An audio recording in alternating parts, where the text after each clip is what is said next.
Spoštovani Peter Opeka, to je krivica, ki vpije v nebo, tega ne smemo več prenašati, ste vzkliknili ob nemogočih razmerah, ki ste jih videli in ki jih še vedno srečujete. Boj za pravico in pravični svet sta vodilo vašega življenja, delovanja in ta boj je uspešen. Se je za pravico vredno izpostaviti. Kaj vam to pomeni? Najprvo, dragi prijatelji, dobro večer.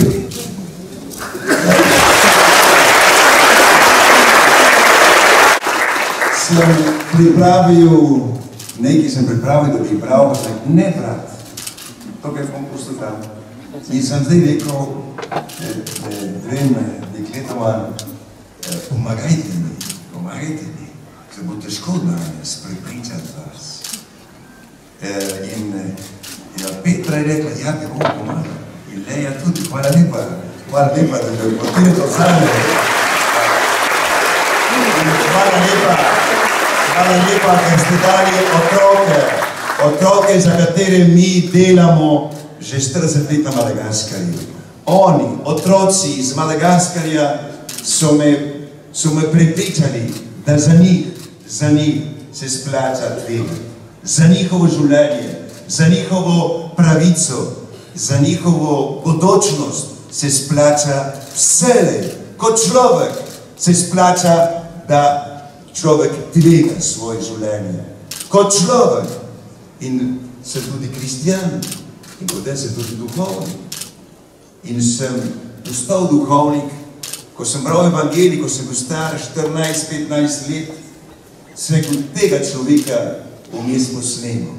Prijatelja revežev, prijatelja skromnih ljudi. Tega človeka vmes posnemal. Zato sem šel za duhovnika in vstopil v družbo svetega Vincencija. In ko sem zvedel cilj te družbe svetega Vincencija Pavelskega, da je treba pomagati revežem, sem prišel na pravo mesto. Torej vsi, kar delamo, nič posebnega, dolžnost. Dolžnost kot človek, dolžnost kot kristjan, dolžnost kot duhovnik. Dragi prijatelji, ko sem stopil v to lepo, prelepo dvorano in ko ste me sprijeli s takimi lepimi očmi, s takimi nasmehi, jaz sem rekel, moj gospod, jaz ne bom kos danes večer, pomagaj mi. In kako, dragi prijatelji, naj danes vam v 20 minutah, v pol uri, kako naj vam jaz razložim življenje 40 let na Madagaskarju? Kako naj povem v nekaj besedah ves gorja, ki smo tam doživeli, vse smrti, ki smo tam videli, vse bolezni, ki smo tam pretrpeli, vse bolečine, drame, vseh sort. Kako bi naj danes jaz to vam povedal? To je za nami, ampak v spominu, da smo šli preko težkih časov in smo šli naprej in smo šli stalno naprej. Moje veselje, trajno veselje, da sem našel na Madagaskarju, sem našel domače ljudi, mlade ljudi, ki so me rekli, misionar, ko sem jih vprašal, a greste z menoj na smetišče. So rekli, če ti greš, gremo za to. In danes sem vesel, da tisti mladi malgaši so vseli z menoj na smetišču. In takrat jih je bilo, recimo, 14-15 stranih je 460 sodelavcev. To je ministrstvo za revne ljudi na Madagaskarju. In je trebalo vse je trebalo ustanoviti. Vse enkrat je bilo v časopisu, misionar Pedro je minister, nehote je minister za ljudstvo v domačem dnevniku na Madagaskarju. In ko smo videli to delo in ko smo bil z njimi, ker sem prepričan in to vedno sem mislil, da v državi, v tiste države, kjer se bojujemo proti revščini, tam morajo biti domači ljudje, domača mladina, prvi vrsta, ne pa tuji ljudje. Tuji lahko prinašajo samo pomoč in pomagajo naprej, ne se ustrašiti, naprej korajža, upanje, naprej. To rabimo od ljudi, ki prihajajo od zunaj. In to je bilo uspešno. Ampak ta beseda uspeh nikdar ne rabimo. Ker nismo uspeli premagati revščino. Uspeli smo samo zmagati nekatere bitke proti revščini. Ampak ta prava bitka proti revščini bo se dela ali se borimo proti tej veliki revščini. Izključenosti se borimo vsak dan. Sem rekel svojim sodelavcem, ko ne bomo več poslušali reveža, ko ne bomo več poslušali brata ali sestro, ki pride k nam in ki prosi, pomagajte mi, nima stanovanja, vzemite me, imam otroke, ne grejo v šolo, so bolni, pomagajte. Ali ostareli ljudje, ki pridejo, ko jih je sama družina zaradi skrajne revščine pozabila in pustila v grobu, družine celo, ko pridejo k nam, ti starejši ljudje. In kaj reče, ko rečem starejši ljudje? Kaj je to? To je 55 let, to je 60 let. In to je tam že velika starost. Ko sem prišel na Madagaskar leta 1970, srednja starost je bila 42 let. Danes 53 let. Ampak 53 let je človek še mlad.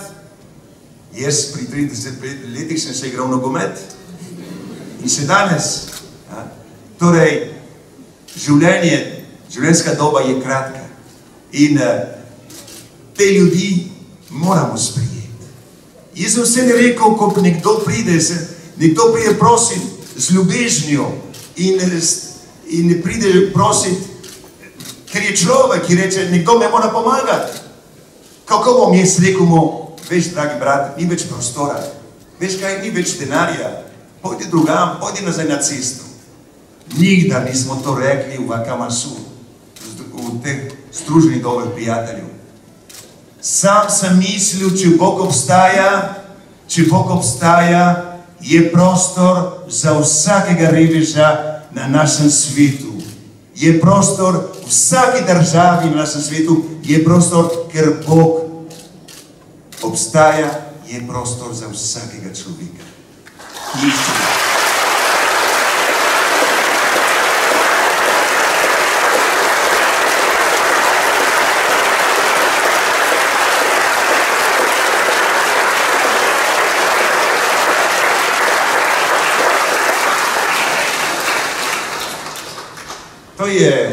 To je enostavna logika. Kdo to logiko ne zastopi?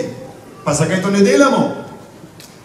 Celo naš papež Frančišek je rekel nekaterim družbam, pa kaj imate vi tolike velike hiše pa prazne? Zakaj ne sprejemate reveže? Prvič, da papež to reče predstojnikom teh velikih redov. Ker resnica osvobaja. Resnica, samo resnica, avtokritika, to moramo narediti, če hočemo napredovati v resnici. In resnica vselej prinaša veselje, prinaša napredek, pravi napredek. Kako, dragi bratje, kako bi v deželi, ki je toliko gorja, toliko bede, kako imeti naprej to upanje, veselje do dela, veselje do boja proti revščini, ko odkar sem prišel na Madagaskar, je bilo 30% revnih ljudi. In ko sem tam delal kot mlad bogoslovec, je domači duhovnik, pater Norbert, rekel, ko mi je videl, prav brat Pedro, prav veš, korajžo, imej korajžo, delaj tako naprej. Čez 25 let bo Madagaskar napredoval. Se spomnim, da sem mu rekel, gospod, 25 let, kdaj je to? Če bi vam danes rekli, čez 25 let bo lepše v Sloveniji, boste rekli, kdaj je to, kdaj bo to tudi. To je daleč. Jaz sem se takoj uprl, rekel, kako 25 let? In ko je bilo konc 25 let, to je bilo leta 1995, je ta sobrat že umrl, smo podvojili revščino. In danes statistika Mednarodne banke, 92% naših bratov in sester na Madagaskarju živijo pod pragom revščine. 92%. To se pravi, ko vi delate za revni ljudi, je to nevarno. Ker rečejo, ja, ti, če delajo, imajo denar. Če pa imajo denar, pojdimo in k njim. Ne dobri ljudje, tisti, ki pridejo zvečer ob enih zjutraj in z orožjem. In to se je zgodilo pred enim letom. In so začeli streljati. In so pretepali vse naše stražnike. In so rekli, kje je denar? Ne vemo, prav, ne vemo. In takoj smo potem, ko smo slišali strele, so me takoj trpeli, ne hodi ven, to je napad. In potem so s telefoni, tudi tam imamo telefone, veste, so začeli hitro telefonirati druge naše vasi in v 20 minutah so prišli 3000 ljudi, žene, stare žene z kolimi, z macolami, z lopatami, z metlami, so prišli ob enih pa pol so prišli v to in vriskanje povsod, in ko so slišali to vriskanje, ti roparji so mogli uideti. In jaz nisem mogel verjeti, da je taka solidarnost med nami. Nimamo orožja, ampak ljubezen do skupnega dobrega, ljubezen do te našega združenja, do naše vasi, so prišli vsi braniti svojo lastnino. In tako so odšli roparji brez denarja.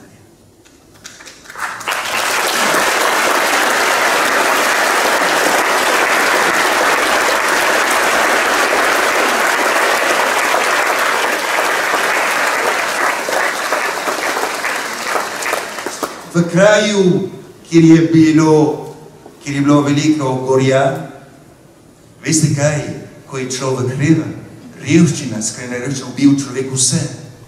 Duha, solidarnost, ljubezen, vse. Skrajna revščina ubija v človeka, to je ječa, ki ubija vse dobro v človeku. In sama družina se razdere. V sami družini ni več edinosti. Vsak hoče preživeti. To je preživljanje. Torej, v tem kraju, ki je bilo toliko gorja, ki je bilo toliko bolezni, toliko smrti, tukaj smo danes naredili eno oazo upanja. Oaza upanja, kjer ljudje sami delajo, sami gradijo svoje mesto, sami gradijo njihovo bodočnost in bodočnost njihovih otrok. Oni sami. Ta kraj je danes postal za turiste, posebno v glavnem mestu, eden od najbolj zanimivih krajev, ki je treba obiskati. In ko obiskujejo naši turisti, ko pridejo tele avtobusi, pridejo ven, vidijo naše otroke. Noben ne prosi več, noben ne reče, daj mi denar. Samo vpraša, kako je pa že babi ime? Ko je prišel princ iz Monaka, so mu rekli, kako ti imete? Torej, oni več ne prosijo. Danes oni se učijo. Danes hvala Sloveniji, hvala vam, dragi darovalci iz Slovenije. Vi ste dali 7000 otrokom vsakdanji riž, obrok riža, da lahko gre v šolo. S kakšnim ponosom povem to vsem tistim turistom, ki prihajajo z vsega sveta. Povem to, Slovenija.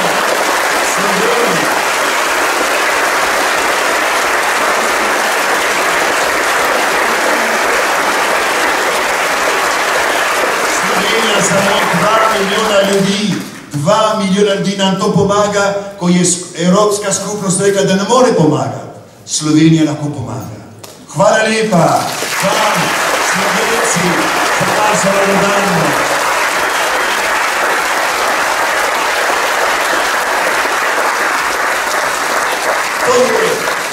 je čudež, ki smo ga naredili iz nič. Ni bilo denarja, ni bilo nobenih sredstev, nismo imeli nič, ko smo začeli združenje Kamasu. Smo imeli vero, smo imeli ljubezen in prepričanje, da ne smemo pozabiti nobenega od naših bratov, ki jih je pozabila družba ali oblast. To je bilo naše prepričanje. S tem smo začeli, ne z denarjem, ne z lepimi idejami, ki jih imajo strokovnjaki, ki jih ustvarjajo v hotelih 5 zvezd. Kako mislite, da bodo tiste ideje, tisti projekti, ki so bili mišljeni v hotelih 5 zvezd, da bodo tisti projekti uspešni v skrajni revščini? Kako mislite, da je to možno? Nekateri strokovnjaki mislijo, da ja, samo so se večkrat zadeli v zid. In ves denar je bil izgubljen. Mi z majhnim denarjem smo naredili čudež. Čudež, ki danes realen, lahko ga tipljete, lahko ga vidite. In ta čudež moramo nadaljevati. Moramo nadaljevati, ker je to je čudež človeštva. Ker kjerkoli se dela dobro, to dobro je za ves svet.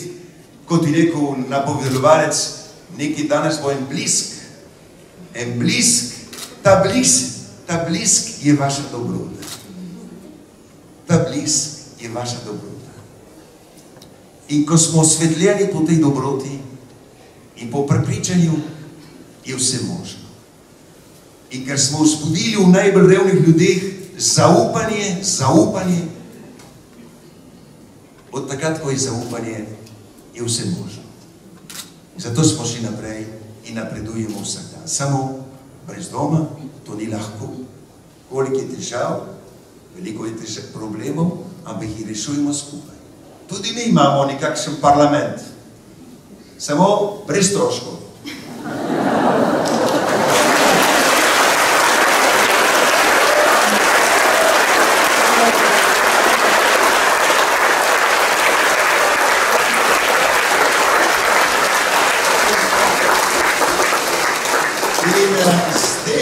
S temi našimi revnimi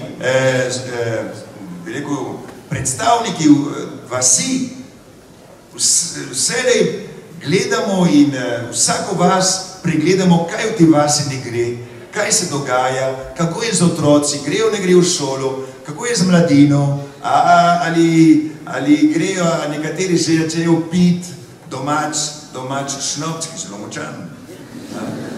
Ali začnejo že nekateri mamila se igrati, poskušati mamila. Takoj jih hočemo pomagati. In vse druge težave, če se krade ali če se prepirajo, vse to pregledamo skupaj in skušamo dobiti rešitev. In ne ustavimo, dokler ne najdemo rešitev. In rešitev bomo našli, ker če je problem, je tudi rešitev. Če je volja, rešitev bo izpeljana. Samo moramo imeti voljo in vztrajnost. Zato, dragi prijatelji, danes, ne vem, sem tako srečen, ne vem, zakaj ste prišli tako številno danes večer sam. Vem, da hočete...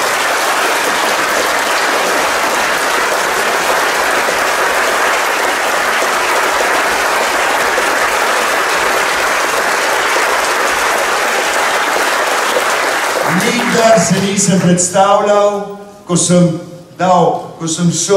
sem naredil prvi korak na smetišču, nikdar se nisem predstavljal, da bom enkrat sprejet tukaj v tej lepi dvorani, tako nabiti, s predsednikom ustavnega sodišča, s predsednikom Šazu v Sloveniji, in vsi poslanci, vsi veliki odgovorni v Sloveniji. Nisem se tega predstavljal. Nisem se predstavljal, da bom jaz enkrat sprijet pri papežu, ali pri princu, ali pri predsedniku Mitterrandu. Ampak nekdo bi rekel, ne zato, ker si naredil prvi korak, zato, ker si ostal tam. Zato, ker si ostal na smetišču, so te sprijemali ljudi. Ker si ostal z njimi, ker si z njimi živel, ker si z njimi trpel, ker si z njimi jokal. in ker se z njimi tudi vstajam. In reveži so meni pomagali. Ko sem prišel na smetišče, po 15 letih na Madagaskarju, to je moje zdravje bilo zelo slabo. Danes v kliničnem centru sem šel, so me zdravniki tam pregledali in so me rekli, no zvečer, so me rekli, izvidi so kot odlični, ste kot 20-letnik.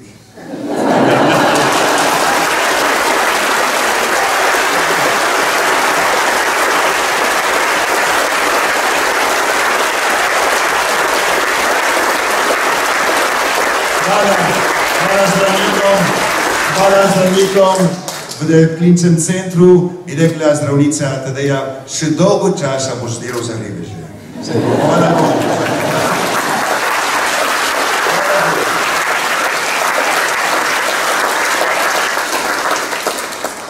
Ja, lahko zaključujem zdaj, ker mislim, da so tudi lahko vam bi govoril do jutro zjutraj.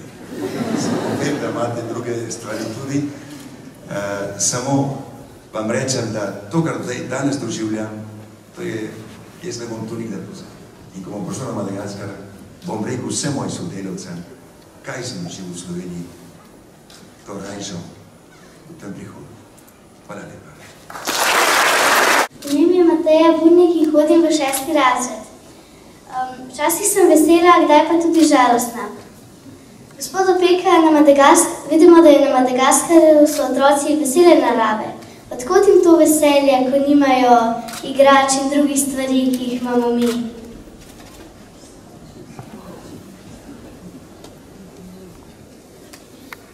Ja, krasno vprašanje. Krasno vprašanje, Mateja. Krasno vprašanje. Nimajo nič in so nasmejani. Nimajo nič in se znajo igrati. Ker je revščina je poglobila v njih eno zavest, da lahko oni sami iščejo v sebi eno rešitev. In prva rešitev, ki so jo dobili, je, da je treba biti vesel. Da je treba biti vesel. Tudi če so težave, moramo biti vesel. Treba biti vesel. In brez doma, tudi podnebje tam je lepo. Je več sonca kot v Sloveniji. Ni tako mraza. Tudi narava je pomagala, da so bolj nasmejani. Se znajo igrati. Jaz se čudim, kako ti otroci na Madagaskarju se znajo igrati. In ne potrebujo nobenih kompliciranih igrač. Ko nam pošiljajo včasih nekatere ustanove, igrače za vaše otroke, se ako rajš, dajte riž. Kruha, ne igrače. Naši otroci se znajo sami igrati. In igrajo, in igrajo, in igrajo, in ni konca. In pojejo, in ni konca. Enkrat se spomnim, so prišli mladinci iz Francije k nam. In so rekli potem, ker so mislili, da oni bomo naredili eno skupni večer, kjer bomo vsi peli. In je pela francoska skupina, so peli naši otroci, so peli oni, smo peli mi, vsaka enkrat. In ko smo bili že v pripeti pesmi, oni so rekli, nimamo več pesmi. Naši so peli in peli naprej. In je prišel nekdo potem reči, ti misionar, nas je sram. Ti ljudje naprej pojejo, mi imamo več, se ne spomnimo mene pesmi več na pamet. In nas nego, vidite, to je medsebojna pomoč. Vi ste prišli k njim, imate veliko stvari, ste prišli prijateljsko k njim, deliti življenje z njimi, danes pa vidite, da so tudi oni bogati, da tudi oni znajo, da tudi imajo veselje do življenja. Ja, to je to, da so med seboj oni bolj prijateljski, ker se potrebujo en drugega, Kar nima ene, me posodiš zveze, me posodiš pisalo in se posojajo. Tukaj mi večkrat se več ne posojamo. In to mislim, da daje veselje, ker znajo skup živeti. In kakšno veselje, ko grem jaz po vasi in če je razvedrilo, je pridejo kot vi zdaj in vsak, da hoče primeti za roko in se tebe, kdo je prej prišel, ne? Tako da moram več, kar rinem naprej, kakor moram, ne? S temi otroci nasmejani in polno sreče. Hvala lepa za vprašanje. Jaz sem pa Petra in hodim v 3. razred, pa me zanima, kako je pri vas v šoli, a so vaši otroci pridni in zbrani, kako se učijo? Kako se učijo? Jaz mislim, da vi, otroci, vi ste povsod enaki. Povsod ste malo navihani, povsod ste, hočete se igrati in brez dvoma, ker v naši šoli, kot tukaj v vaših šolah, imamo en program in urnik, ki je treba spoštovati. Ampak ne delamo urnike natrpane, ker vemo, da otroci morajo tudi dihati, otroci se morajo tudi igrati, ne pa samo, kako bi rekel, da bi samo sprijemali in reče, da je že dovolj. Tako da oni, tam imamo resne šole in da je naša šola resna, pove to, da letos vsi, ki so bili v osnovni šoli, so zdelali 750 otrok, ki šlo iz osnovne šole v srednjo gimnazijo, prvi letnik srednje gimnazije, vsi so zdelali, vsi so zdelali. Sneopiski pridijo, gledajo od zgoraj do vrha, kako so, kakšni so, in se potem pogovarjajo, kakšne nosove imajo ti beli ljudje. Vidiš, kakšne velike ušesa imajo ti ljudje in potem med seboj se smejejo tam. In turist, ki prihaja, se sploh ne ve, zakaj se smeje, mogoče, ker jih je pozdravil, pa se ne sme, da se mu zaradi njegovega nosu smejejo. Ja, polno takih navikanih stvari, tudi tam so navikani otroci, ampak dobri, polno srca, polno sreče in iskrenosti. Ja, tudi naši otroci se mi zdi, se kar poistovetijo z njimi, so dobili velike oči, sploh pri tistem v šoli, zmernosti in tako naprej. Ostanimo pri mladini, mislim, da imamo tukaj še eno vprašanje. Moje ime je pa Ivana in hodim v 2. letnik gimnazije. Kot pravijo, da v Sloveniji ni prihodnosti za mlade, da ne dobijo dela in da odhajajo v tujino, me pa zanima, kako je s tem pri vas in da če res, da nismo dovolj utrjeni za življenje. Mladina je sedajnost in bodočnost vsakega naroda. Danes in jutri, ne jutri. Včasih je mladina je jutri, ampak jutri se danes pripravlja. In nažalost, na Madagaskarju so pozabili na mladino. Zato je veliko mladine, ki ne gre več v šolo, posebno, ko začenja gimnazija. Pustijo šolo. Že 40% ne končuje osnovne šole, ker zdaj smo bili stalno v eni politični krizi že 5 let in ni bilo nobene investicije od zunaj in narod si je še bolj postajal reven. Tako da veliko ljudi niso mogli več v šolo. In brez doma, da ti naši mladinci ali mladina bi hotela iti ven, samo mi smo na otoku. In daleč od Afrike. In težko je tvegati, prideti drugami. Če bi tvegali iti čez Mozambiški kanal, pridijo v Afriko, ker tudi ni boljše kot pri njih. Torej, ne morajo iti ven. In jaz včasih sem večkrat rekel konzulem, ambasadorjem, sem rekel, kako je to, vaša mladina prihaja vedno na Madagaskar in dobi vizo na letališču v pol uri za 3 mesece. Če pa hoče en mladi maljaš v Francijo, v Evropo, mora en mesec stati v vrsti in ne vem koliko papirjev in podpisov od ljudi, ki ga bodo sprijeli v Franciji, zahteva konzulat. Jaz sem napisal odprto pismo konzulu enkrat, sem rekel, to je sramota, ker če je solidarnost, gre na obe strani solidarnost. Mora biti medsebojna solidarnost, ne pa v eno samo stran. In ko smo mi, nas je povabila enkrat Francija in je plačala 15 od naših mladincev, da so šli v Francijo, ko so prišli v Francijo, naša mladina gledala, kaj prav tukaj preprosti ljudje tudi lahko živijo normalno. Tukaj ni problema, da se je, tukaj ni problema, da se vozimo, tukaj ni problema, da pijemo čisto vodo. So bili tako prevzeti, da je to možno za vsakega človeka. Tudi za revnega, za preprostega človeka. Torej, naša mladina hoče tudi, in to je problem, mi smo letos imeli 100 maturantov. In lahko te rečem, da ko je bila matura meseca avgusta, je uspeh mature na celem Madagaskarju je bilo, na celem Madagaskarju je bilo 47% so zdelali. To se pravi, večina jih ni zdelali. V našem liceju so zdelali 83% so zdelali maturo. Otroci, mladina in srednjišča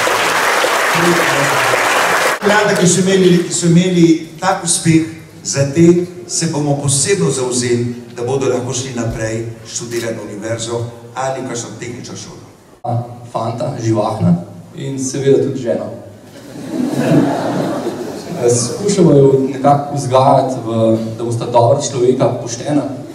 Čeprav družba je pa taka, da nekako velja edino bogatstvo, pa biti najboljši. Zdaj imam pa za vas 3 vprašanja. Kaj so za vas temeljne vrednote pri vzgoji? Kaj menite in kaj pravite o razvajenosti? In kaj pravite o tem, da je vzgoja postala preveč pomehkužena in premalo moška?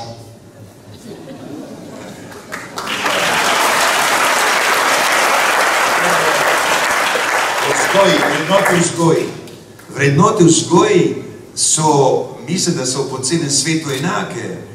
Mislim, da moramo začeti s spoštovanjem. Otroku moramo pomagati, da je že majhen, da se zaveda, da ni sam na svetu. Da ni vse njegovo. Da niso vse igrače njegove. In spoštovanje drugega. In potem sočutje za skupno dobro. In brez doma nekdo, ki ima spoštovanje, skupno dobro, ima tudi duha, ki ga bo mu pomagalo, da bo skušal napredovati in biti v dobrih razmerah z ljudmi, kjer živi. Brez doma, kot duhovnik bi rekel tudi, ampak jaz mislim, da vse to za mene je moč duha, da je nekdo spoštljiv, da spoštuješ od človeka, da rečeš, on je meni enak, jaz ga moram spoštovati. In kar nočem, da on meni naredi, tudi jaz ne bom njemu naredil. Torej, to se mi zdi, da so vrednote osnovne.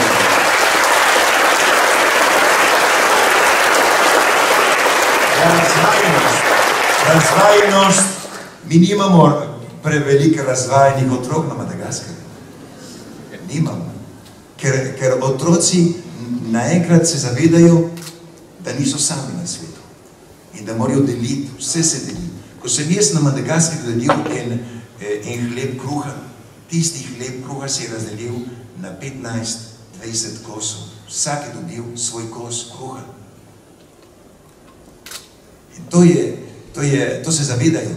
To je tista solidarnost, ki jo še imajo. In na tej solidarnosti se gradijo njihovo življenje.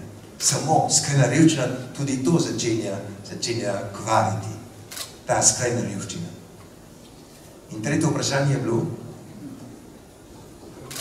Tretje vprašanje je bilo, kaj pravite o tem, da je vzgoja postala preveč mehkužena. Premalo moško. Pa ne vem, če so kakšne strokovnjake tukaj. Jaz mislim, da moramo biti odločni. Ko vse rečemo ja, ne, mogoče, če se le da, pa se potem ne ve, če se greste na postajo, pa reče, tukaj je kakšen vlak, ja, mogoče, če bo prišel ob kateri uri, ne vemo, to bo. Jaz mislim, da stvari, ko skupaj živimo, ko delamo za življenje, mora biti neka odločnost.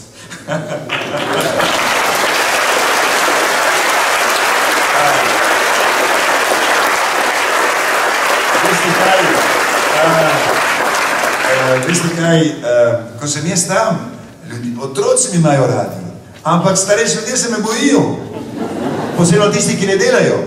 Tisti, ki ne delajo, ko gre po vasi, če se le da, se izogibnejo. Če je kakšna pot, da se mi izogibne, se skrije se kot. Če sem ga videl na 100 metrov, kam je šel tisti človek. Se mi je bal in se je skril. Otroci nasprotno vsi pritečejo k meni. To se pravi, vidijo, da v tem, ker smo se mi skupaj zedinili, da bomo premagali revščino, je bilo delo, šola in disciplina. Red. In smo rekli, če delamo, bomo šli naprej. Če naši otroci grejo v šolo, bomo premagali tudi revščino. In če skupaj želimo, mora biti minimalni red, mora biti neka disciplina, ki smo jo sami ustvarili. Sami smo jo ustvarili in smo naredili 20 zakonov. In ko so vsi, veso ljudstvo je volilo, ko so dvigali roke. In prvi zakon je, ne kradi.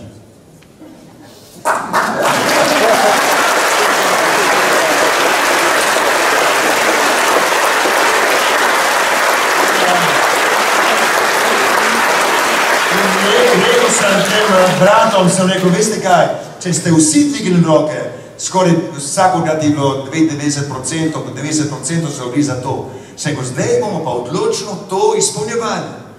In tam je treba odločnosti, In tam, ko je treba odločnost, je treba biti odločen.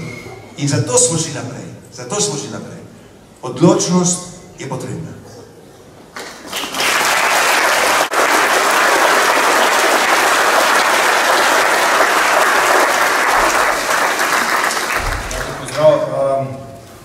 Torej, ko ste me povabili na tole prireditev, se rekla, bom na odru, bom v publiki. Bi se rekel, bom raje v publiki, da bom tako izpostavljen.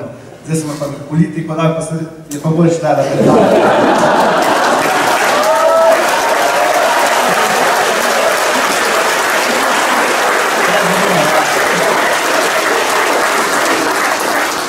Torej, gospod Topeka, seveda, včasih me, da lahko bom z vami, bi postavil torej vprašanje o športu.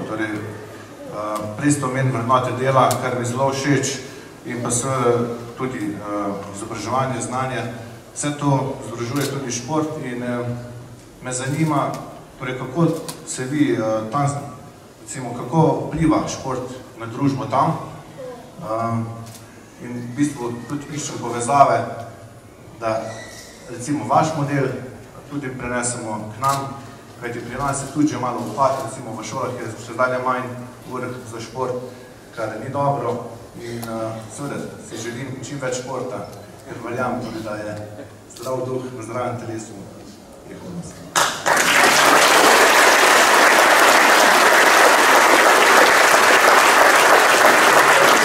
Ste že odgovorili na vaše vprašanje, ko ste rekli zdrav duh v zdravem telesu. Brez doma, da šport mi meni veliko pomaga. Meni je pomagal zato, ker ne kadim. Imam prijateljev, ki kadijo in so izgledali starejši od mene, 10 let, 15 starejši od mene, ki kadijo. In saj šport mi je pomagal, da ne kadim, in šport mi je pomagal, da sem prišel do drugih ljudi. Ko sem prišel na Madagaskar in ko so videli, ko sem igral nogomet na dvorišču, so gledali, jaz mislim, da noben ne gleda, vsi so me gledali. In so opazili, da igram. In so me povabili, če bi prišel igrati v moštvu tistega mesta. Sem rekel, če me povabite, pridem z veseljem. Sem bil edini bel človek v tem moštvu. Edini bel človek, to je pred 40 leti, ne danes, ko ni bilo več, ko ni bilo turistov. In jaz edini belc, ki tekel tam na pod soncem 40 stopinj. Čas je že kje pa ne gol, ki ne bom zabiti, ne bom zabil kot se. In ko smo tegli tam in ko smo zabijali gol, ko smo eno drugega skakali in slavili gola, to so prvič videli, da en bil objame domačega človeka, malgaša, in da slavimo skupaj tisti gol. In seveda sem dobil tudi udarce, seveda je bilo tudi nasiljamo, ampak dobro, to je treba potrpeti, ampak takrat sem dobil najprv nabijače, sem dobil tam prve prijatelje v športu preko nogometa. Ne pa z evangelijom ali pa s katekizmom, športu sem dobil.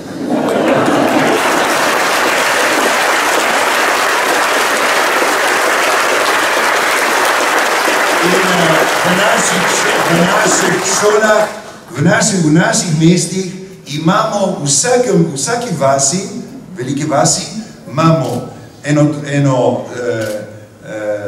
en kraj, zapravo za rokomet, košarko, igrišče za košarko, ker naša dekleta včasih so se poročala preveč hitro.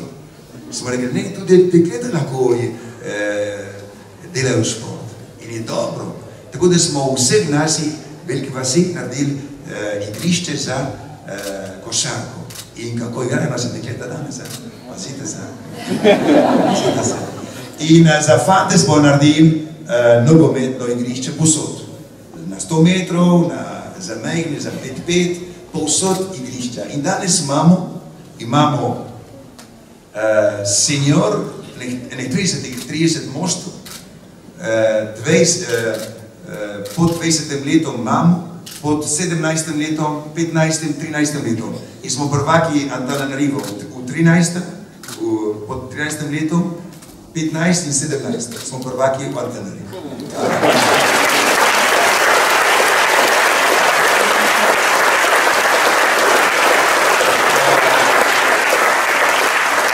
V Antananarivo, ki je tako mesto, ki se smeram širi, ki je glavno mesto Madagaskarja, od posod prihajajo ljudje in tam ni prostora, država, oblast ni mislila, da je treba prostor za mlade, kjer bi lahko šli teč, ker imamo tudi atletizem, da delajo šport. In zato veliko mladih gre potem v mamila ali v pijačo. In tako da naša športna igrišča so odprta vsem šolam okrog nas, ne samo za združenje dobrih prijateljev, za vse šole. Samo se zmenimo, da v tem urniku, če imamo prostor, je za vse. Vse, kar je za dobre prijatelje, je za vse ljudi, nikdar za nekatere. Zato vam rečem, hvala lepa, da ste nam omogočili ta športna igrišča, da lahko naši otroci tudi izkažejo, kako so oni spretni. In vam rečem danes, koliko je tukaj fantov, precej malo, kot na Madagaskarju. Največkrat so dekleta, tiste najbolj korajžne, ki grejo pride v gor, kot povsod dekleta in žena najbolj korajžne. In danes tudi jaz v nedeljah, da se razbremenim vsega gorja, kar sem preživel med tednom, grem, ko je možno, grem igrati nogomet ob nedeljah popoldne. In včasih zabijem gol na 95 metrov, 30 metrov, z levo ali z desno, kako želite, v gol.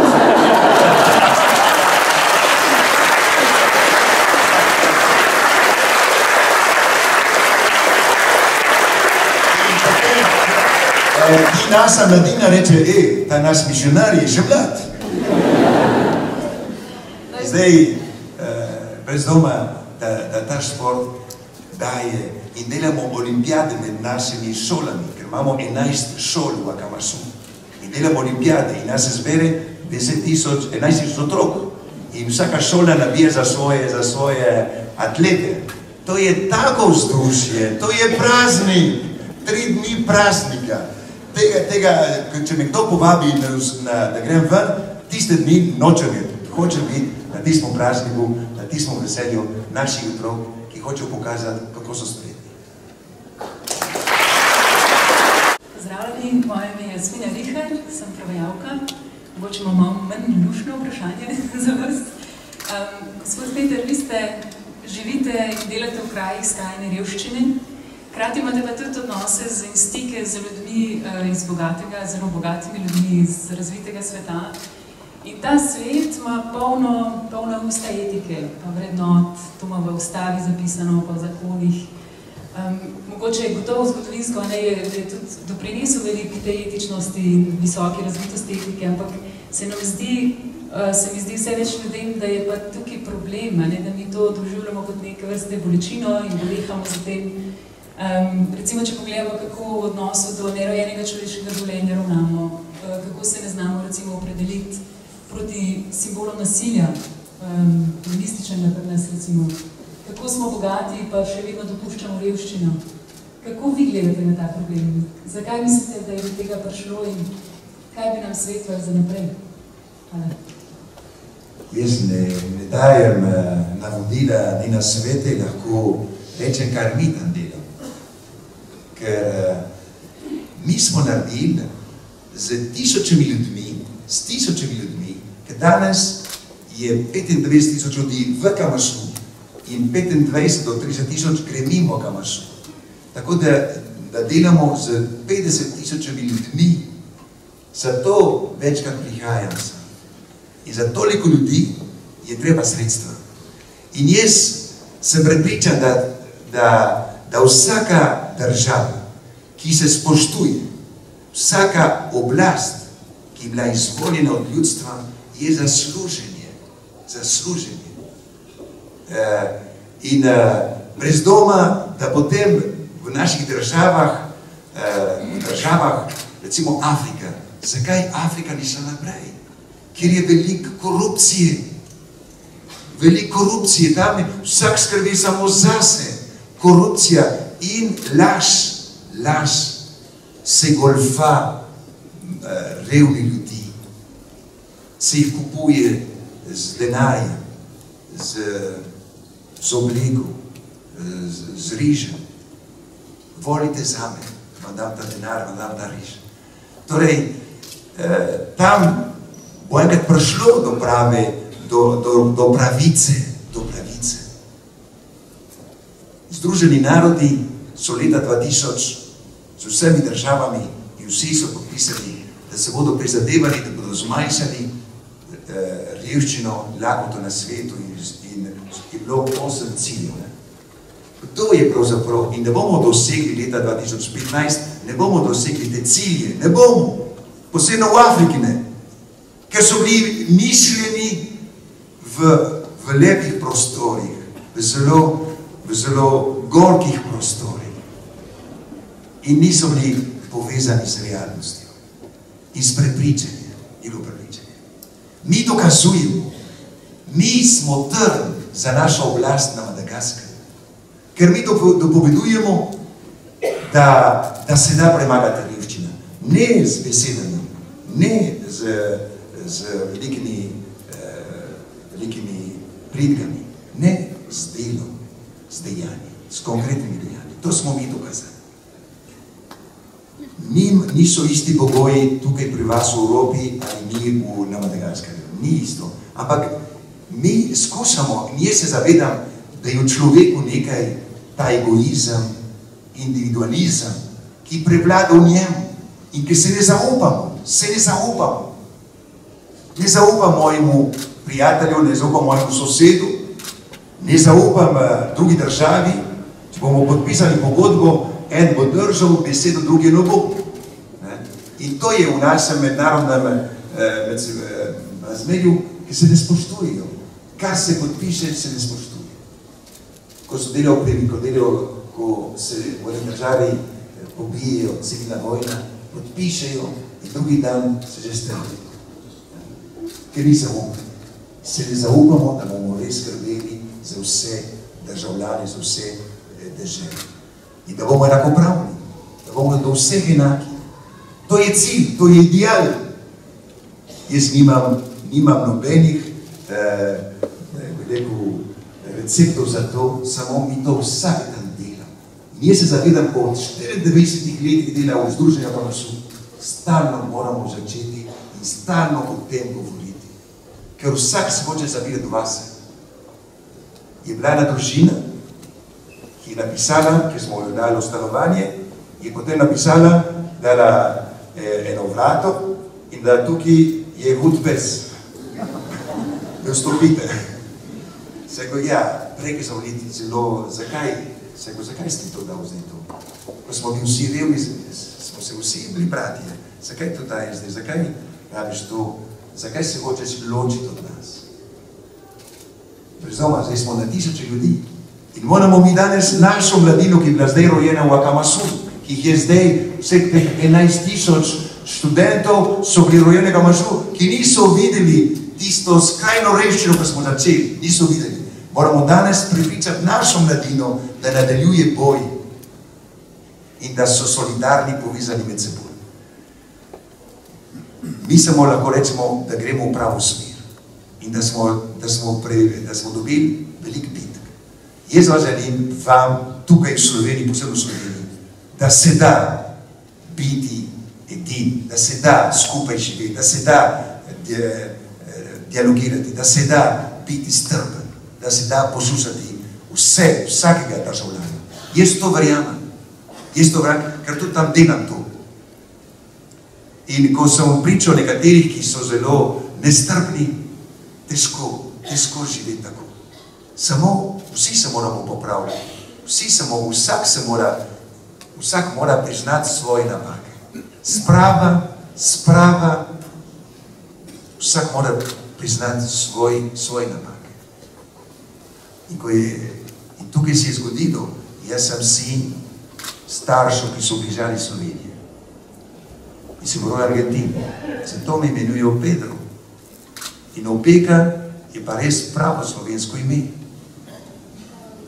Ampak Pedro ni, tukaj ste dali Peter, ker me hočete posvojiti.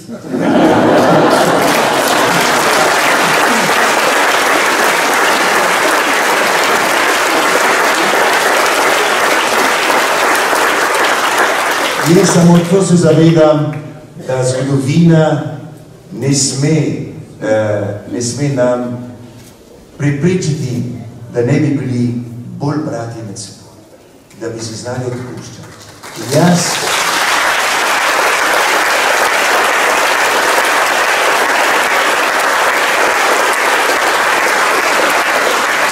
Slovenija je velika. Slovenija je velika po srcu. Slovenija je velika po dobroti. Slovenija je velika po tolikih stvari, ker ta Slovenija je velika. Nočem reči majhna, velika. Mi smo, po številu nismo močni. 2 milijona, 2 milijona Slovencov, to je mesto Antananarivo. 2 milijona Malgašev živi v Antananarivo. To je cela Slovenija v enem mestu. In ker nimamo nobenih struktur za 2 milijona ljudi. Nimamo pitne vode, nimamo elektrike. Ni najbolj enostavnih potrebnih stvari nimamo. In 2 milijona ljudi živi v tem mestu. 2 milijona nas je po celem svetu. Jaz kot Slovenc, kaj si želim, da v moji domovini jaz delam za spravo v druge državah, si želim, da tudi v svoji lastni deželi, v domovini, bi bili spravljeni med seboj, brati med seboj. Jurij Emeršič, zgodovinar. Vaš oče, gospod Opeka, se je uprl komunizmu in se kot domobranec rešil z morišča.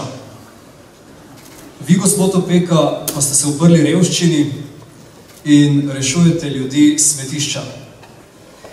Gospod Opeka, a ste to uporništvo proti smrti in voljo do življenja podedovali, oziroma kako je očetova zgodba vplivala na vas? Globoko vprašanje. Zelo močno. Vsak otrok je sad očeta in matere. In danes se zavedam, da kar sem. Zakaj sem se zavzel za najbolj revne ljudi? Ker je moja mama rekla vsem nam otrokom, ko bo nekdo trkal, reven človek na naša vrata, mu moramo smelo pomagati. Ne sme nikdar noben človek iti praznih rok, če je nas kaj prosil. Oče mi je pa naučil delati. Oče je bil pošten. Tazga poštenega človeka, oče je govoril, kako naj bom jaz svoj sin. Pa me ni govoril o stvari in delo drugo. On, kar je rekel, je tudi živel. In to mi je prepričano. Jaz ne morem biti drugega kot pošten, ker moj oče je bil pošten. In veste, otroci, ko sem jaz bil star 9 let, mi ata pelal na delo med počitnicami, bi rekel, ti si prvi fant, pit pomaga tvojim bratram in sestram. In še žom z njim delati. In ko smo prišli v tisto hišo, kjer smo gradili, ljudje so stanovali tudi v tisti hiši, ki smo popravljali, mi oče rekel, Peter, da ne boš skratil tukaj. Da ne boš ti tukaj naredil kakšno tako stvar, ki bodo ljudi nam zgubili zaupanje. In to ata nikdar ukradil. Nikomu. Njega so ukradli. Ker on kot Slovenc, ko si izmenil, ko so dali beseda in beseda je veljala kot podpis. A v Argentini so bili nekateri navihani, so rekli, ja, gospod, kar delate. In nič ni bilo podpisano, ko je prišlo konc meseca, je rekel, ata, kje pa plača tega? Ja, pa kje je podpisano? In koliko je ata zgubil denarja zaradi tega? Mi smo trpeli zaradi tega. Torej, ta poštenost mojega očeta je v meni. In dobrota moje mame do vseh revnih je v meni. To so podedal njih. In njihovo voljo do življenja. In moj oče, ki je bil edini, ki si je rešil iz Brnice, kjer so pobili med drugo svetovno vojno 5000 ljudi. Tam je moja stara mama, sestra, moja teta, sestra mojega očeta. Edini ata, ki je prišel, ko je bila Slovenija svobodna, je prišel pričati, tukaj so nas pobili. V Brnici, na Trgovlje. To je zame en tak zgled in ne morem biti drugega, kot da se borim, kot si je boril moj oče, za pravico, za poštenost, za dostojanstvo in za svojo domovino. Kristina Šteblaj, žena, trudim se biti korajžna, kot ste rekli, mati 3 sinov. Veliko je bilo govora o tem, kaj ste zgradili, cerkve, šole, športna igrišča, na katera ste še posebej ponosni, se mi zdi, bolnice, pa vendar se mi zdi, da brez tega, da bi hkrati gradili tudi neko duhovno zgradbo in jo nadgrajevali, širili, to ne bi imelo tazga uspeha. Prav? Morda kakšna spodbudna beseda za nas Slovence, ki se nam občasno zdi, da se pa naša duhovna zgradba malo podira, kljub temu, da ostale imamo. Brez doma, ko govorim v Franciji ljudem, ki nimajo vero, jaz se ne morem vseli izgovarjati, da je vera tista, ki mi daje moč. Vera ni izgovor. Vera je dar. Vera je milost, ki je dana od zgoraj. Če nisem sam sebi dal to vero. Nekdo mi je pomagal, so li moji starši, potem sem jo prisvojil. Potem, ko sem bil v Franciji, so rekli, ja, ti verjameš v vero, verjameš v Jezusa, pa ti veš, kdo je Jezus. Pa kako je živel in kaj je rekel, a ti veš, v katerem času je to govoril, v kakšni kulturi. Jaz rekel, ja, ne vem preveč. In se začel brati. In potem se začel znova se hočel tega človeka, za katerega sem šel, za duhovnika, se hočel poznati od blizu. In sem ga spoznal med najbolj revnimi ljudmi. Problem je tukaj, da jaz živim med najbolj revnimi ljudmi, kjer se potrebujemo en drugega. In tam potrebujemo duhovno moč. Samo ko človek dobi, ko zgradi mesto, bogato mesto, misli, da ne rabi več Boga. Ampak kaj je Bog? Bog je ljubezen. Bog ni beseda. Bog je ljubezen. Bog so dejanja. Bog je moj brat. On je Bog. Če njemu pomagam Bogu. Kaj je Jezus rekel? Kar boste naredili najmlajšemu od mojih bratov, ste meni naredili. In to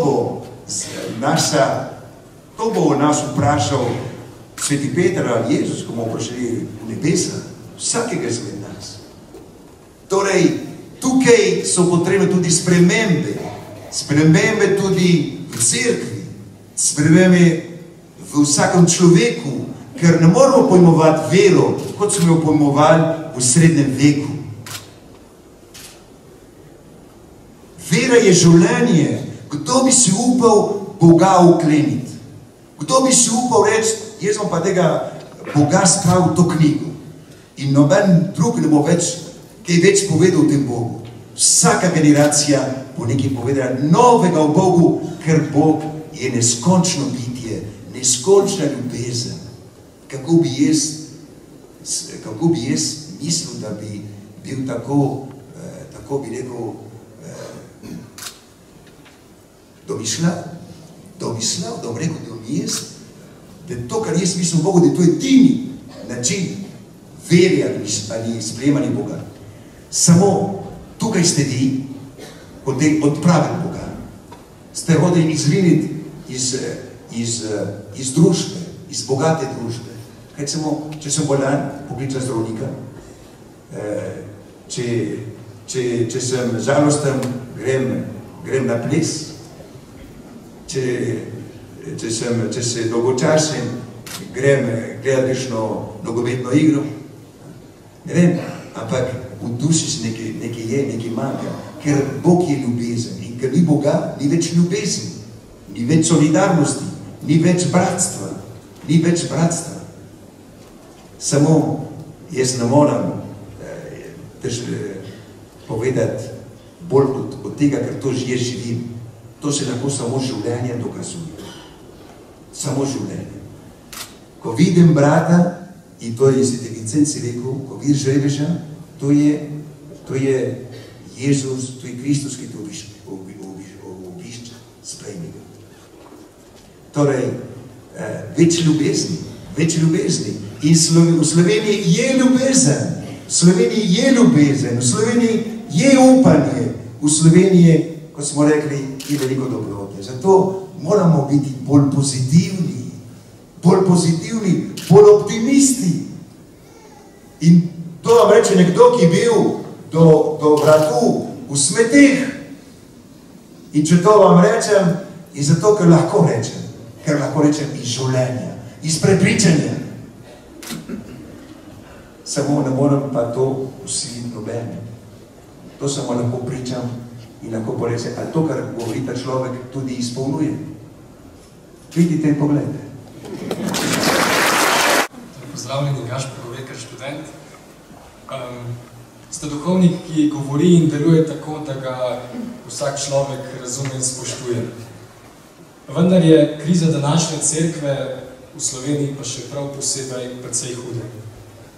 Zanima me, kakšne prijeme potrebuje za čas, ki je in ki prihaja, in kaj naj stori, da bo bliže svojemu bistvu, torej na eni strani nauku in na drugi strani ljudem. Bolj pristna. Cerkev mora biti bolj pristna. Cerkev mora biti bolj transparentna. Cerkev, in kdo je cerkev? Cerkev so vsi ki smo v krčmi, smo cerkev. Koncil je rekel, da cerkev je Božje ljudstvo. Božje ljudstvo smo mi, ki smo krščeni. Torej, vsi smo odgovorni za cerkev. In cerkev kaj je? Da mi skupaj živimo to evangeljsko bratstvo in se med seboj pomagamo. In žrtvujemo sebe za skupno dobro. Žrtvujem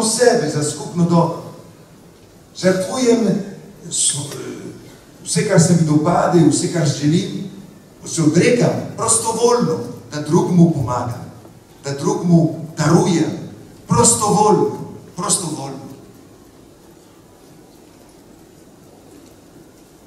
Nimam besed, da bi naprej nadaljeval, ker jaz ljubim svojo cerkev, ampak vem, da je cerkev, da jo vodijo ljudje, da smo ljudje, ki vodimo, ki imamo napake in ki nad nami je druga moč, ki vodi to cerkev.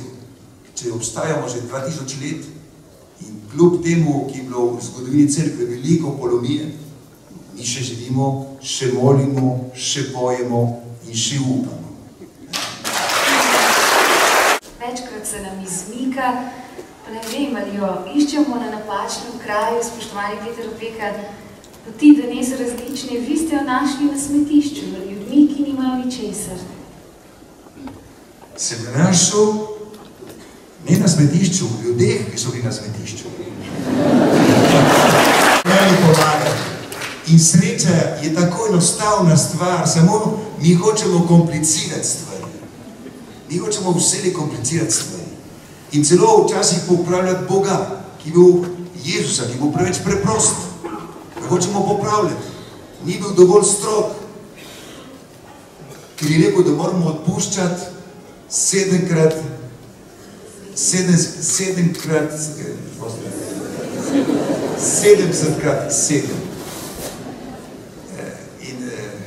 To je skoraj, za nas skoraj nemogoče, to je rekel Jezus, ne?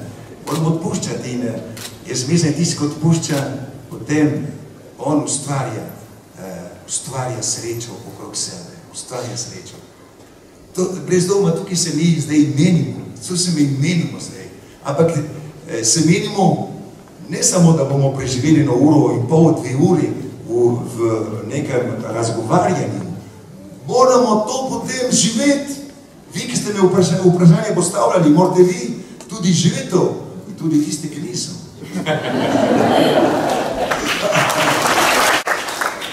Ker tudi mi vsi potrebujemo spremembe. Vsi potrebujemo spremembe. Naš novi papež Frančišek je tako korajžno začel. Sem mu hotel zamenjati čevlje, sem mu rekli, te niso spodobni, zakaj pa ne prav, so že močne čevlje. Sem mu hotel dati en križ zlata, ne prav, zelo dobro tega, ki imam. Tako da vidite, koliko stvari se upešamo na stvari, ki niso popolnoma, nima nobežno važnost, moramo iti k bistvu, ki je ljubezen. Samo ljubezen. In vem, da bomo enkrat zapeli najlepšo ljubezen v ljubezni, ko bomo vsi skupaj nekje zgoraj.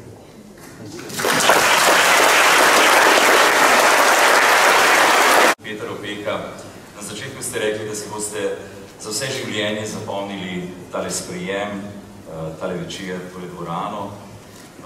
Jaz pa mislim, da lahko rečem v imenu slehernega, ki tukaj notri sedi v polni dvorani, da si bomo mi zapisali ta večer globoko nekam v srce. Hvala vam.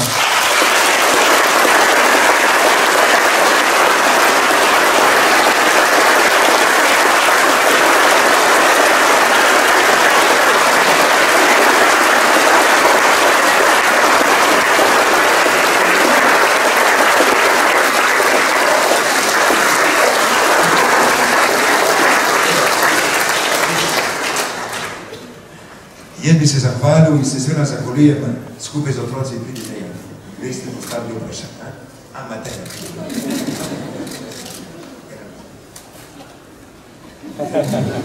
Tako, najlepša hvala. To je bilo res presenečenje. Tebe se nisem zavedel. Če bi to vedel naprej, ne bi prišel.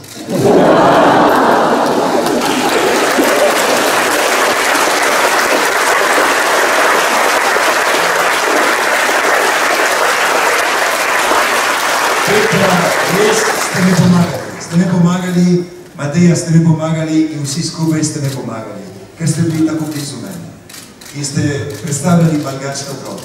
Ko hodim po svetu, seboj nosim 11.328 učencev iz Akademije šole. Samo jih ne vidite, ampak jih nosim seboj in njihove starše jih nosim seboj. V njihovem imenu, kjer govorim v njihovem imenu in za njih. Zato sem vesel, da ste vi danes tukaj tako blizu, ker predstavljate tisto mladino, ki je mladina sveta, mladina našega človeštva. Hvala lepa vam vsem tukaj, resnično to ne bom pozabil. Hvala lepa, gospod predsednik. Hvala lepa vsi, ki ste izvoljeni po slovenskem narodu, ki ste tukaj vsega srca. Hvala, ker to je taka čast za naše reveže, velika čast. In vsi vi tukaj, ki ste prisotni s tako ljubezno in s takim prepričanjem. Hvala vam, ki stojite že 2 uri in se niste smatrali. Hvala vam. Resnično bom to povedal in bom tudi imel leto slike, da bom dokazal našim ljudem na Madagaskaru. Poglejte, kako nas ljubijo, kako nam pomagajo. Hvala lepa.